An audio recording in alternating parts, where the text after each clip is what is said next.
Sanibonani bafowethu. Ngibingelela umkhanka wakaduma ku-MC. Bafowethu, ngiposte ivideo la ku-Facebook na ku-TikTok.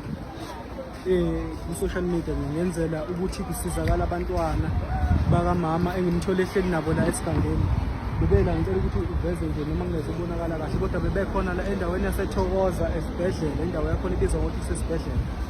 Bengifisa ukuthi besizakale. Ngiyabonga indlela enikhomenta ngayo nangendlela enifisa ukuthi nibatholele usizo ngakhona. Bakhona-ke abantu abathi bayabazi. Ngicela ukuthi senze indlela ukuthi besizakale. Njengamanje ngithi ngizobabheka la angisakhona ukubathola kodwa sengicele la ekhishini la kwaZuma ukuthi uma ngabe bebabona ngicela ukuthi bebanike ukudla bebasize ngayo yonke indlela. Nami ngizobakhona ngikwazi ukuthi ngibasize, ngizobakhokhela ukuthi bekwazi ukusizakala nakhona futhi la bashilo ukuthi bazobasiza ngayo yonke indlela ngoba kade belokhu bebabona kodwa bengazi ukuthi abantu abadinga usizo ngale ndlela. Ngiyabonga kakhulu bafowethu.